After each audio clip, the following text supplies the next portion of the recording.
안녕하십니까. 신의균의 국방TV 시큐리티 뉴스입니다. 오늘도 우크라이나 전황 알려드리도록 하겠는데요. 자, 미국 전쟁연구소에서 정말 놀라운 정보 분석이 나왔습니다. 러시아군의 최정예 전차 사단의 내부 문건을 입수해서 분석한 건데, 러시아 군대가 지금 완전히 하부에서 큰일 났습니다. 어쩌면 총부리를 뒤로 돌릴 수도 있지 않을까라는 생각이 들 정도로 지금 굉장히 군심이 흔들리고 있는 상태인데, 역사적으로 원정을 나갔던 이 군대가 다시 총구를 뒤로 돌려서 오히려 자신의 정권을 쳤던 그런 역사들 많이 볼 수 있죠. 우리 조선에서도 이성계의 위화도 해군이 그런 건데, 아무튼 이럴 정도로 굉장히 심각한 이 군심, 밑바닥 군심의 상황을 말씀드리겠고요. 그리고 지금 이 러시아가 육군 전력, 이 전차 전력 완전히 지금 이번 전쟁 마치면 도대체 이거 회복이나 가능하겠냐? 라는 생각이 들 정도인데, 지금 공군 전투기 전력도 그런 식으로 심각하게 손상되고 있고, 거기에 러시아가 아주 두려움을 가지고 있는 이런 모습들 알려드리면서, 러시아가 지금 이 전 세계적인 이 반러 상황에 분노를 자기네들 스스로도 느끼고, 또 지금 핀란드나 이런 나라들이 나토 가입 움직임을 보이고 있지 않습니까? 또 핀란드를 군사적으로 압박하는 이런 내용도 있습니다. 살펴보도록 하겠습니다. 신인근의 국방TV 구독, 알림 눌러주십시오. 자, 먼저 4월 13일 전황을 살펴보겠는데요. 일단 병력은 200명 정도를 사살했고, 전차는 7대를 격파했고, 장갑 차량은 41대를 격파했고, 야포는 좀 많네요. 다른 것에 비하면. 야포 13문 격파, 그리고 대공무기 1기 격파, 그리고 항공기 4대를 격추. 1개 오늘 보고된 전황입니다. 그리고 주요 전선 상황을 보면, 자, 이 지도상에 보면 이 지도가 아주 최신 어떤 전황이 반영된 지도는 아닌 것 같아요. 그래서 이 지도는 살짝 하루 정도 딜레이가 있지 않은가라고 생각이 되는데, 여기 지금 하루키우 있지 않습니까? 이 하루키우 북쪽 보면 어제보다 이만큼 많이 없어졌어요, 빨간 게. 그런데 제가 어제 이 하르키우 북서쪽의 소도시를 우크라이나군이 점령했다. 그런데 그 점령할 때 러시아군 다른 부대가 옆에서 보고도 도와주지 않았다 라는 말씀을 드리지 않습니까? 그런데 어제는 그 지도상에 점령되어서 우크라이나 영토로 넘어간 것이, 통제권으로 넘어간 것이 표시가 안 됐는데, 오늘 지금 표시가 됐어요. 그래서 하르키우 북서쪽이 다시 우크라이나 영역으로 들어온 이런 지도상을 볼 수 있고, 나머지 다 똑같습니다. 자, 이런 상황에서 러시아가 이런 쪽으로 들어와서 전력을, 이 아랫부분이죠, 이지움 지역에다가 이 축선에 계속 병력을 투입을 하고 있는데, 라스푸티차로 기동이 제한된다. 그래서 라스푸티차가 끝나나 했더니 다시 지금 어마어마한 비가 이 지역에 지금 폭우처럼 내리고 있다라는 거예요. 그래서 다시 길이 완전히 진창으로 변해서, 원래는 러시아군이 이 큰 길로 가면 우크라이나군의 매복 기습에 당할 수가 있으니까 농로, 이면도로 이런 데로 이제 기동로를 삼았는데, 다시 라스푸티차가 또 오고 나니까 폭우가 쏟아지니까 큰 길로밖에 못 가죠. 그렇다고 해서 큰 길도 두 줄, 세 줄로 갈 수 있는 것도 아니고 어차피 한 줄이니까 다시 빨리 달릴 수 있다는 건데, 그런데 그쪽으로 큰 길로 다 모이니까 기동로가 훨씬 더 길어지고, 그러면서 곳곳에서 우크라이나군의 호송로 기습 타격에 지금 노출되고 있다. 그래서 많이 지금 당하고 있다 라는 이런 보고가 올라오고요. 그리고 도네츠크군이 여기 있죠. 도네츠크군, 이 도네츠크 인민공화국군이 여기 밖에 있는 이 우크라이나군을 한번 치기 위해서 공세를 한번 대규모로 펼쳤는데, 러시아의 지시로 공세를 펼쳤겠죠. 그런데 소극적으로 했다라는 거예요. 그러면서 소극적으로 하니까 당연히 성공할 수가 없죠. 그래서 공세가 실패해서 패퇴를 했다라고 보고가 올라와 있고, 자, 오데사에 이 항구에 러시아 선박이, 민간 선박이 10척이 있었는데, 전쟁할 것 같고 이러니까 이제 다 항행 금지되고, 지금 40여일째 묶여 있었지 않겠습니까? 그걸 이제 우크라이나군이 상륙도 안 하고 하니까 이제 여기는 완전히 자신들의 영역이 확실하게 되어버렸죠, 오데사 항이. 그래서 우크라이나군이 러시아 민간 선박 10척을 압류해서 국유화 시켜버렸습니다. 그리고 거기 있는 사람들은 이제, 러시아로 추방해버리고요. 자, 그러면서 러시아가 폴타바 지역에 미사일 공격을 했다고 하는데, 폴타바가 여기입니다. 하르키우에서 서쪽으로 살짝 나오면 있는 큰 도시가 폴타바. 여기에서 키이우로 연결되죠. 그래서 하르키우에서 키이우로 가려면 반드시 거쳐야 하는 이 도로가 폴타바고, 여기서 또 큰 어떤 그 삼거리가 형성이 되는 것이죠. 마치 천안처럼. 그렇게 해서 이제 드네프르강 남쪽으로 내려가는 이 교통의 요충지인데, 여기를 향해서 러시아가 미사일 공격을 했다. 자, 이 말은 뭐냐?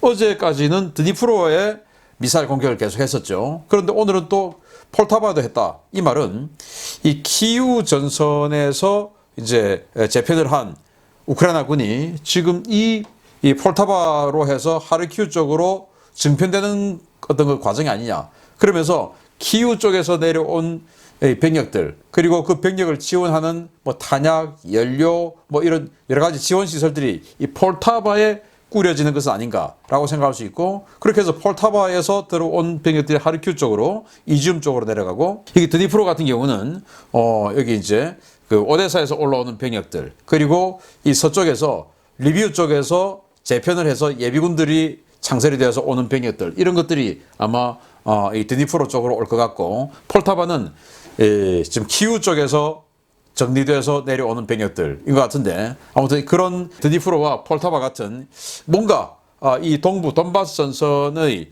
후방을 지원하는 지휘 통제, 그리고 군수 지원, 이런 것들이 있순직한 이 지역을 향해서 러시아군이 계속 미사일 공격을 하고 있다라는 보고가 올라와 있습니다. 자, 그러면서 미국 전쟁연구소가 러시아는 마리우폴 함락에 실패했다라고 발표를 했어요. 자, 실패했다라고 하는 것은 앞으로 상당 기간 동안 러시아가 마리우폴을 장악할 수 없다라는 말이 되는 것이죠. 그러면서 이 미국 전쟁연구소는 뭐라고 이야기했냐?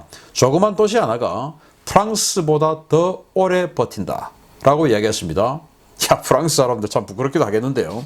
프랑스가 1940년 5월 10일 날 이 독일의 구데리안이 마지노를 돌파하고 해가지고 사실은 뭐 그 덩케르크에서 히틀러가 스톱 안 시켰으면 더 빨리 끝났겠죠. 그런데 희한하게도 덩케르크를 완전히 딱 에워싸는 순간에 히틀러가 스톱을 시켰는데, 그거 아니었으면 더 빨리 함락됐겠지만 어쨌든 그러고도 프랑스가 6월 22일 날 항복을 했어요. 그러니까 프랑스 같은 경우는 43일 만에 항복을 했습니다. 그런데 마리우폴은 지금 50일 됐는데도 아직 항복은커녕 지금 격퇴했다라는 분석 판정이 지금 미국 전쟁연구소로부터 나왔으니까 정말 대단합니다. 자, 그러면서 러시아가 멜리토폴에 요새화를 시작했다. 멜리토폴이 여기죠.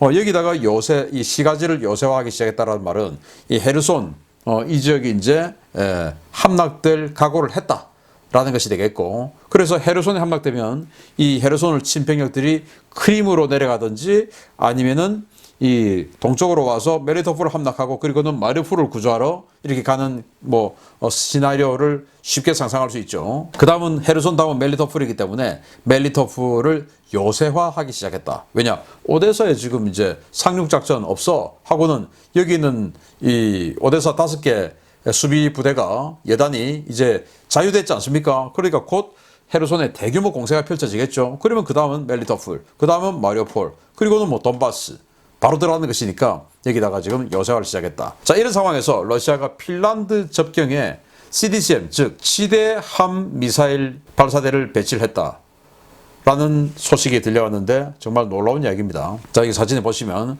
여기 도로 표지판 있죠. 뭐 헬싱키 이쪽으로 간다 뭐 이런 게 있는데 여기가 A181 도로랍니다. 헬싱키와 러시아를 바로 이어주는 도로인데, 이 도로를 이런 차량이 지금 움직이고 있어요. 그 사진 찍혀서 지금 SNS에 올라왔는데, 이 차량이 뭐냐? 바로 러시아의 바스티온 P라고 하는 지대함 미사일 발사 차량입니다. 여기 지금 2발이 장착이 되어 있는데, 이건 야혼트라고 하는 초음속 미사일을 지대함 버전으로 만든 거고, 이걸 지대지 용도로도 쓸 수 있어요.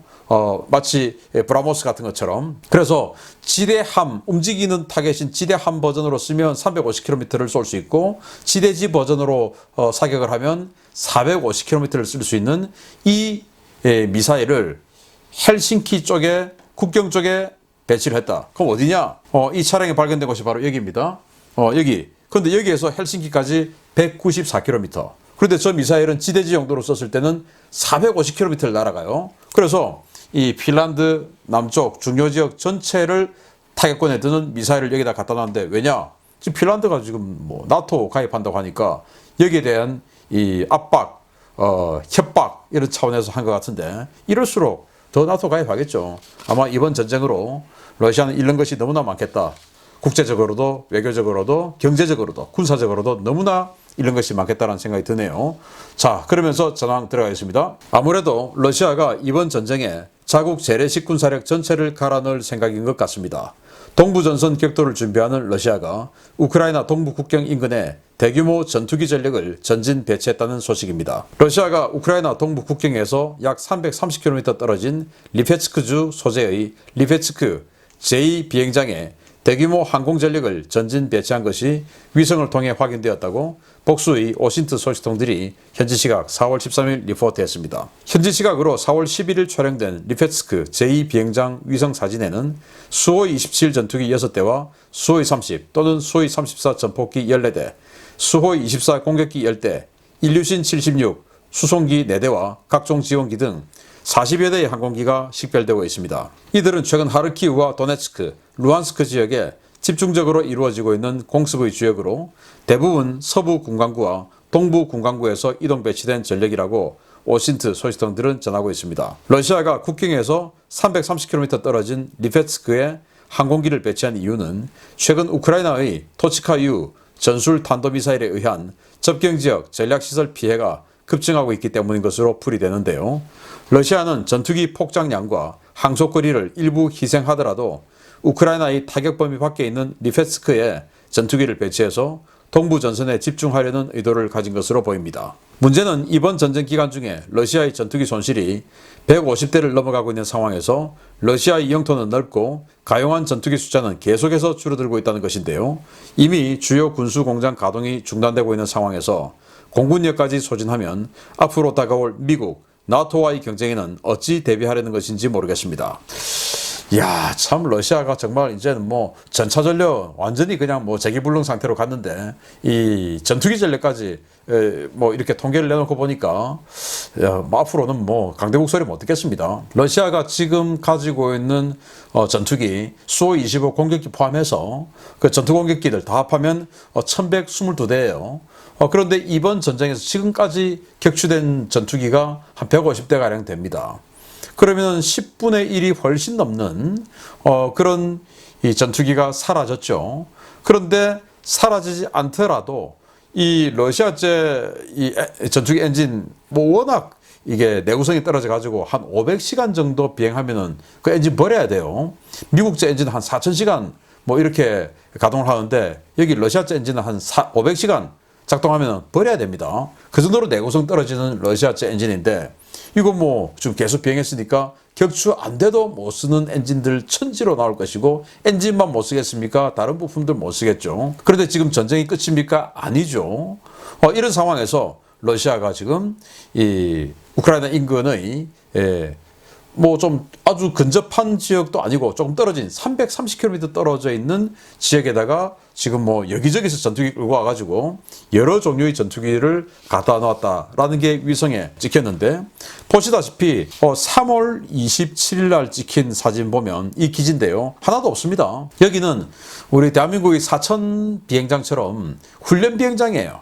그래서 여기는 이제 뭐 훈련하는 그런 훈련 비행장인데 3월 27일 날은 한 대도 없었어요. 그런데 4월 11일에 찍힌 위성 사진에는 뭔가가 지금 잔뜩 있습니다. 그걸 이제 다 세어보니까 수호이 27, 뭐 수호이 30, 34 뭐 이런 것들 쫙 해가지고 40대가량의 전투기 공격기가 지금 여기 배치되어 있다라는 건데, 그래서 최근에 이제 하르키우 같은 데 폭격하러 오는 게 여기인데 여기가 국경에서 330km 떨어져 있어요. 330km. 어디냐면은 여기입니다. 빨간색 여기인데 국경이 여기지 않습니까? 하르키우 여기 있으니까. 그러면은 당연히 뭐 쿠르스크나 아니면 벨고로드 뭐 이 지역에다가 아니면 하다못해 이 보로네슈 이 지역이라도 배치를 해야 되는데 왜 이렇게 멀리 됐냐? 우크라이나군이 지금 미사일로 때리니까 지금 이 전력 보존해야 되죠. 그래서 330km 후방에 갖다 놨는데, 자 이렇게 되면 전투기가 많은 폭장을 못하죠. 왜? 일단 330km는 기본적으로 와야 되니까 전투기가 무장 달고 뭐 이렇게 폭격하러 오면 한 700~800km 밖에 안 돼요. 그러면 이제 이 내륙 깊숙한 이 지역까지는 못 가는 것이죠. 그거 안 해도 일단 아생연후 내가 살고 보자 라는 것이니까 참 러시아가 겁나기는 겁난 모양이고, 그리고 이거 보면 앞으로 러시아 전투기 이제는 뭐 이번 전쟁 끝나면 한 700대 수준으로 떨어진다? 우리 대한민국 전투기 430대 아닙니까? 그럼 700대 우리보다 많지? 아유, 우리보다 영토가 얼마나 높습니까? 그러니까 우리보다 훨씬 못한 공군력 되겠네요. 참 황당합니다. 러시아. 핵 빼면 아무것도 없겠어요. 이제는. 두 번째입니다. 아무래도 러시아가 준비하고 있는 동부 대공세는 크렘린의 생각대로 순탄하게 이루어질 것 같지는 않습니다. 크렘린의 약속 이행 거부로 일선 병사들의 불만이 점차 높아지고 있으며 이로 인해 군 사기도 바닥으로 떨어졌다는 소식입니다. 러시아가 돈바스 지역에서의 대공세를 멈추고 전력 재정비에 들어갔지만 완전한 재건 단계까지는 아직 시간이 걸릴 것이며, 그들은 증원군을 기다리며 제한적이고 부분적인 공격만 벌이고 있다고 미국 전쟁연구소 ISW가 현지 시각 4월 12일 전황 브리핑을 내놓았습니다. ISW는 러시아는 키우 전선에 투입되었다가 큰 피해를 입은 병력들을 벨고로드와 보로네스 지역으로 보내 부대 재건을 위한 노력을 계속하고 있지만 해당 부대 병력들의 전투 의욕과 사기는 매우 낮은 수준이라고 평가했습니다. ISW는 우크라이나 국방정보국과 서방정보기관들의 정보를 종합해서 분석한 결과 러시아는 징집병으로 입대해 해외 전쟁에 참가할 수 없는 이들을 징병 동의 없이 임의로 계약병 신분으로 바꿨으며, 이 과정에서 참전을 대가로 한 상당한 금전적인 인센티브를 약속했지만 이를 이행하지 않고 있는 것으로 드러났습니다. 우크라이나 정보당국이 입수한 보고서에 따르면 돈바스 공세의 주력이 될 제1근위전차군 예하 제47 근위전차 사단 병사들은 상부에 약속한 참전 수단을 지급하라고 항의하고 있지만 러시아군 지도부는 이를 무시하고 전투 명령만 내리고 있는 상황이어서 일선 부대들이 잇따라 전투 명령을 거부하고 있는 것으로 전해졌습니다. 돈바스 공세 준비에 투입된 러시아군 장병들은 군 당국의 일방적인 신분 변경과 임금 체불, 형편없는 보급과 열악한 처우에 불만이 누적되고 있는 상황에서 연이은 패전과 동료들의 죽음에 대한 트라우마로 전투 의지가 사실상 사라진 수준으로 평가되고 있습니다. 문제는 러시아가 대공세를 위해 준비한 대부분의 병력은 키우 전선에서 살아 돌아와 불만과 트라우마로 정상 임무 수행이 어려운 부대와 이제 막 징집되어 제대로 된 훈련도 없이 투입된 신병들이 주축이라는 점인데요. 러시아가 아무리 공세 부대의 덩치를 키워도 이들이 과연 제 역할을 할 수는 있을지 러시아 내에서도 회의감이 확산되고 있습니다. 자, 미국 전쟁연구소가 러시아 군의 내부 문서를 미 정보당국으로부터 받아서 그걸 분석한 거예요. 어딘가 하면은 지금 여기가 이제 돈바스 전투가 벌어질 그 핵심 지역들 아니겠습니까? 그 중에서 여기 지금 별 4개짜리 보이죠? 제1근위 전차군, 야전군급이죠. 포스타. 여기 예하의 주력군이죠. 여기 제47 근위 전차사단, 전차 기갑사단입니다. 여기 장병들이 돈 내놔라, 우리 못 가겠다 라고 한다는 거예요. 그 이유는 뭐냐? 이 이유가 정말 놀라운데요. 첫째, 여러분들 개전 초에 러시아가 모병과 징집병으로 이원화되어 있는데 징집병은 이 해외 원정 파병에 보내면 안 된다라고 이제 설명드린 거 다 기억하실 겁니다. 그래서 이 징집병들의 신분을 몰래 바꾸어서 지금 보내놨는데 그걸 이제 여기 와서 뭐 여기 어디야 하고 이제 알게 되었고 울고 뭐 이렇게 해프닝들 초반에 많이 있었죠. 그렇게 해서 러시아가 이들의 신분을 바꾼 거, 몰래 바꾼 게 드러난 겁니다. 자, 그래서 몰래 바꿨으면 이제 그러면 돈이라도 내, 이제 이렇게 된 겁니다. 그 징집병들의 신분을 몰래 계약병으로 바꾸어서 여기다가 이제 보내놨는데 이제 그러면 기왕 왔으니 돈이라도 줘 해서 돈을 주기로 했는데 계약병은 한 달 월급이 한 130에서 150만 원 우리 돈으로 그 정도인데 징집병은 5만 원.